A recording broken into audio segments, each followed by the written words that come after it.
Hello, hello everyone. My name is Dr. Siddharth Singh. So today we are talking about the discrete Fourier transform.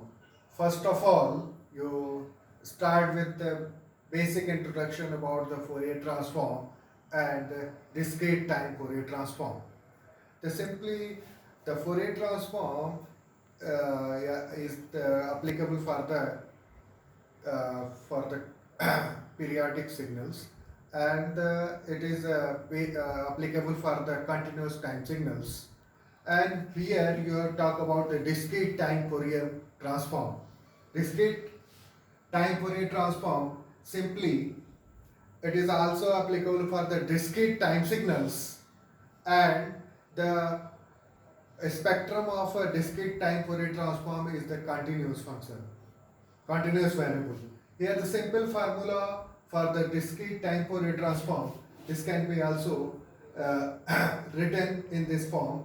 Xf is the integration for minus infinity to infinity xt cap. This is the discrete time notation. This can be also written in this form. This is the simplest representation of the continuous time Fourier transform. This can be converted into discrete time Fourier transforms. That's why the basic difference between continuous time Fourier transforms and discrete time Fourier transform. Here, this formula is for the continuous time Fourier transform.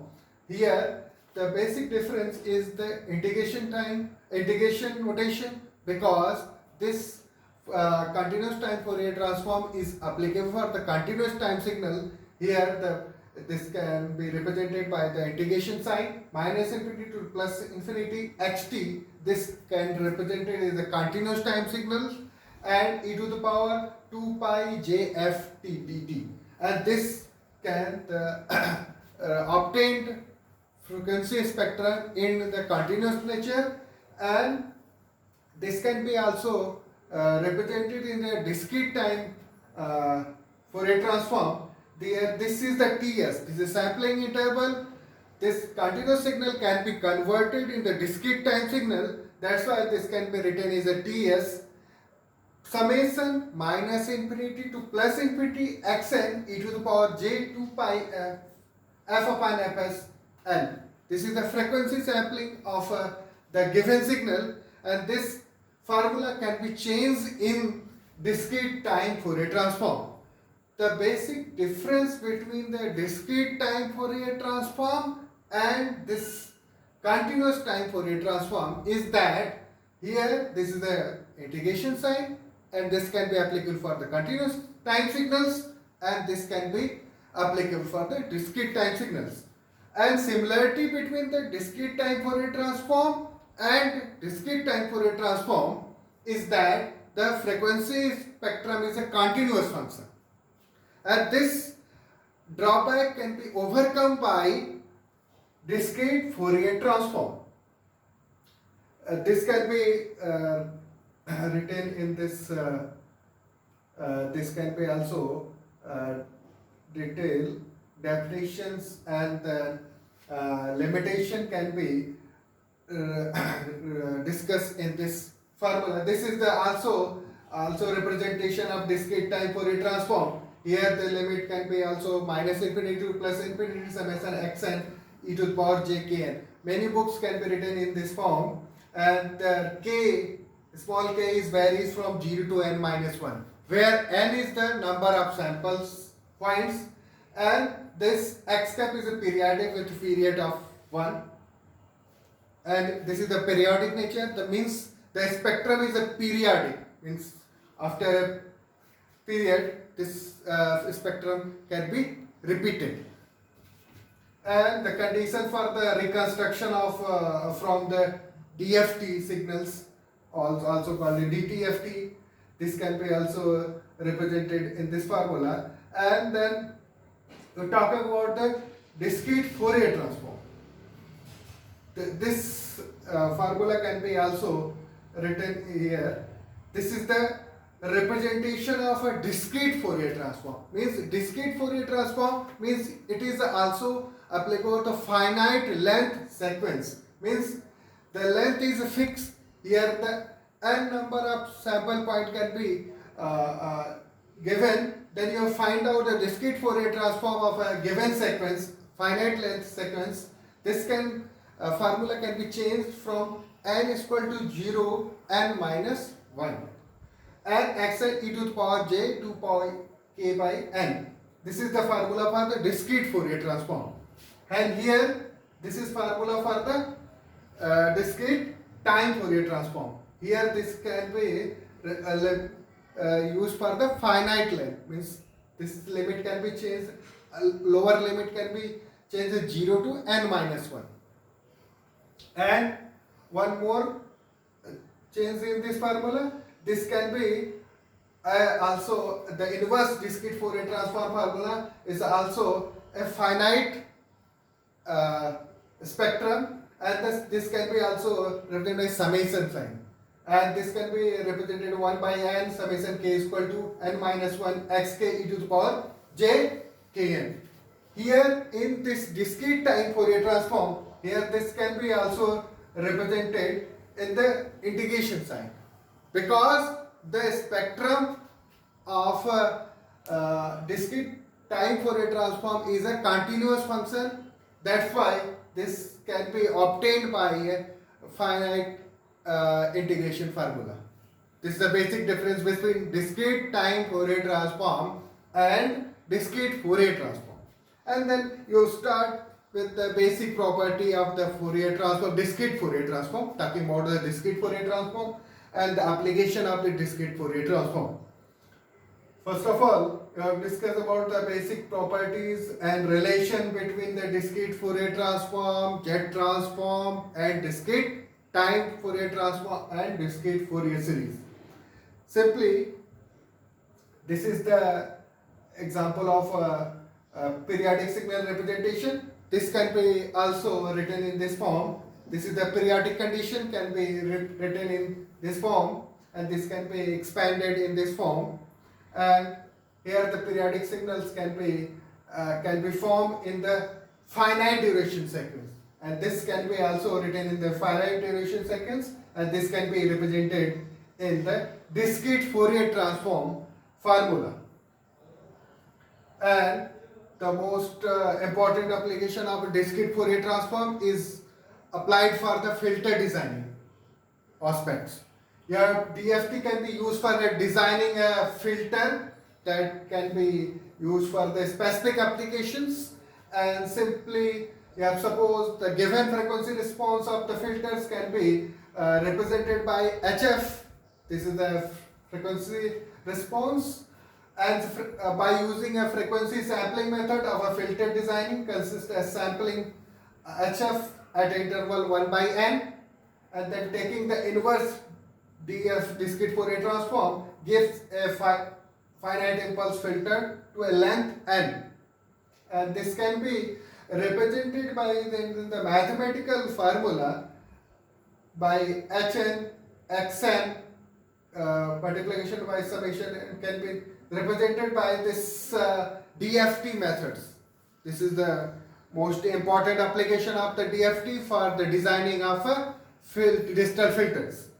That's why DST is a very useful tool for the designing of linear filters. And many applications of the DFT in the digital signal processing aspects.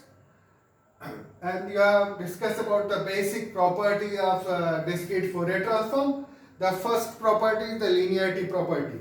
Here, taking two discrete signal xn and x2n, taking the Fourier transform of individual seconds, xn can be written as xk and x2n can be represented as x2n. And the linearity property means you have hold the superposition and homogeneity property, and that is called a linear. And the linearity of DFT directly computed by DTFT transform, and you have discussed in the later video the linearity, what is the linearity, what are the shifting. And the next important property of the symmetric property, here the given signal discrete time signals, discrete signal xn can be taken a discrete Fourier transform xk, and we are taking the symmetric property here x capital N minus n. This is the representation of a symmetric property. This can be also represented complex conjugate xk xn minus k. This is the discrete signal representing separate version of this signal. This can be also represented in this form. And the most important property of the DFT is the convolution, circular convolution. This circular convolution can be also used in filter designing aspect and computation of the given signals. Here you have find out the DFT of a given sequence. Suppose here the sequence x can convolve, circularly convolve with the hn. This can be also represented in this manner.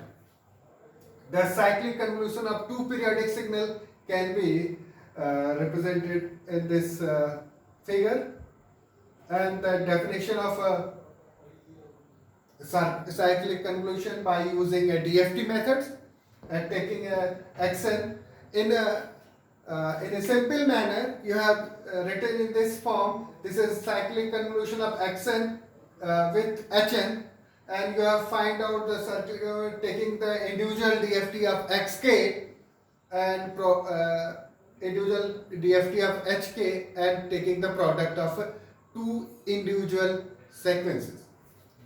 Here the periodic signal xn and hn are formed by xn hn. It is a representation of signals can be written in this form. And cyclic convolution differs from the linear convolution is in this manner. From the modulo n is a periodic with n. Here where the linear convolution there are two n point signal is a finite signal with length of 2n minus 1. Here the length in the case of a circular convolution is period of capital N, and in the case of linear convolution the length after the finding out the linear convolution is 2n minus 1. This is the basic difference between a circular convolution and the linear convolution. This properties can be used for the computation of a discrete Fourier transform by simply using this circular convolution properties. And most important properties, partial theorem for the DFT. Simply this properties can be written in this form. Here xn conform x n minus 1, and then this can be also written in this form, and taking in this manner. This is xn energy formula, and this is the conversion of norm in the vector space. And there is the basic example of the convolution example can be written for a finite rectangular signals can be written in this form, and taking the linear convolution of this given sequence, and by using circular convolution. What is the difference between the linear convolution and this circular convolution? By given example, you have taken number of sample of obtained linear convolution is 7 by using DTFT methods, by using linear convolution and by using DTFT, and by using a circular convolution the length is also in this example. Here the basic steps for the finding out the convolution. This convolution property can be also used for the filter designing aspect. The various steps for find out the convolution by using discrete Fourier transform method. First of all, you compute the endpoint DFT of a given sequence xn, and compute the endpoint DFT of a given sequence hn, and then your product of these individual sequence xk and hk, and then compute the inverse endpoint DFT of yk to obtain a desired result. And this method to compute the DFT of a larger sequence, then you have used a fast Fourier transform FFT approach. This method is very important method for the designing of finite impulse filters. This can be discussed in the later video. Next video in detail what are the basic method for the filter designing of FIR. I'll just focus about the basic definition, properties of discrete Fourier transform and implementation of discrete Fourier transform in various digital signal processing application. And then there is a various method to find out the circular convolution by using overlap, same methods, and so on. And then you have just basic idea about the fast Fourier transform. The term fast Fourier transform refers to efficient algorithm for implementing a discrete Fourier transform. A fast Fourier transform is an algorithmic approach to find out the discrete Fourier transform. Here, why using this approach? Because endpoint DFT of a simple, by finding a simple methods, there are the n square complex multiplications and n minus 1 arithmetic additions. These are large number of multipliers and arithmetic operations are required for designing of a given system. That's why this FFT methods require less number of multipliers. That's why using n log to n complex multipliers. The FFT approach is saving the computations for the large number of problems. Suppose you are taking n is equal to 4096. This is a large number. You have find out the DFT of this large sequence. This is a very tedious job. That's why using the fast Fourier transform approach to require 30 times fewer operations, lesser operations than the conventional Fourier transform, discrete Fourier transform approach. That's why using the FFT approach to find out the discrete Fourier transform of a given sequence. And this FFT approach can be invented by Coley and Tukey in 1960. That is a possible many application of a digital signal processing area. And there is a detail about the fast Fourier transforms, the further division of the fast Fourier transform in the decimation in time algorithm, decimation in the frequency algorithm. And next video, what are the algorithmic approach for the designing of FFT in next video. Thank you.